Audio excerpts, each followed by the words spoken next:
Back to news. Sriram Sagar ప్రాజెక్టుకు వరద పోటెత్తడంతో project నిండుకుండలా మారింది. ఎగువ ప్రాంతాల్లో కురుస్తున్న వర్షాల కారణంగా ఈ ప్రాజెక్టులోకి సుమారుగా 1,52,000 క్యూసెక్కుల వరద నీరు వచ్చి చేరుతోంది. దీంతో అప్రమత్తమైన అధికారులు 9 గేట్లు తెరిచి 26,000 క్యూసెక్కుల నీటిని గోదావరి దిగువ ప్రాంతానికి వదులుతున్నారు. ఇక ఇదే అంశంపై మరింత సమాచారం మా నిజామాబాద్ ప్రతినిధి ఆనంద్ పాలందిస్తారు.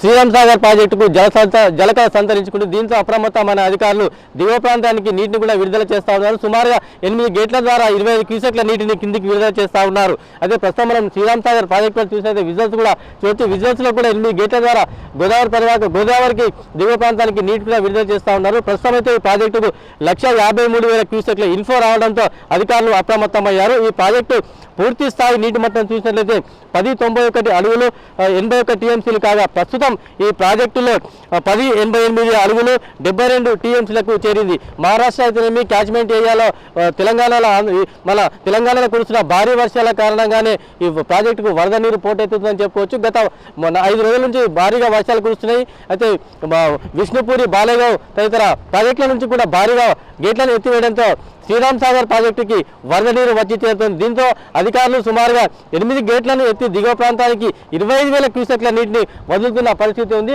ఒకవేళ ఇన్ఫ్లో మరింత పెరిగితే కనుక గేట్లను ఎత్తి దిగువ ప్రాంతానికి నీటిని విడుదల చేసేందుకు కూడా అధికారులు అప్రమత్తమవుతా ఉన్నారు. అయితే చుట్టుపక్కల ఎవరైతే ఉన్నారో ప్రాంత ప్రజలు కూడా అప్రమత్తంగా ఉండాలని కూడా అధికారులు సూచనలు సలహాలు ఇస్తా ఉన్నారు. చేపలు పట్టేవారు కూడా ఆ ప్రాంతాలకు చేపలు పట్టకుండా ఎవరు కూడా సెల్ఫీలు దిగితే కనుక ప్రమాదాలు ఎక్కువ జరుగుతాయి కాబట్టి ఆ దిశలో ఎవరు కూడా లోపలికి వెళ్ళొద్దని కూడా అధికారులు సూచిస్తా ఉన్నారు. ప్రస్తుతం శ్రీరామ్ సాగర్ ప్రాజెక్టులో చూడవచ్చు గోదావరి సవ్వడి పరవలు తొక్కుతా ఉన్న పరిస్థితి. విజువల్తో చూసినట్లయితే సుమారుగా 8 గేట్ల ద్వారా దిగువ ప్రాంతాలకు గోదావరి నదిలోకి నీటిని వదులుతున్న పరిస్థితి ఉంది.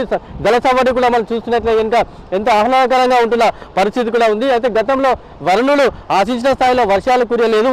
వరుణులు ముఖం చాటేయడంతో రైతన్నలు కూడా కొంత మేరకు ఆందోళన వ్యక్తం చేశారు. కానీ ఈ నెల ఆశించిన స్థాయిలో భారీగానే వర్షాలు కురియడంతో రైతులు కూడా హర్షం వ్యక్తం చేస్తాను. ఖరీఫ్ రబీ పంటలకు ఎలాంటి డోకా ఉండదని కూడా రైతులు అంటున్న పరిస్థితి ఉంది. ప్రస్తుతం శ్రీరామ్ సాగర్ ప్రాజెక్టులో మరింత ఇన్ఫ్లో కనుక పెరిగితే గేట్లు కూడా ఎత్తేందుకు అధికారులు కూడా ప్రణాళికలు సిద్ధం చేసుకుంటా ఉన్నారు. ఇది శ్రీరామ్ సాగర్ ప్రాజెక్టు వద్ద ఉన్న తాజా పరిస్థితి.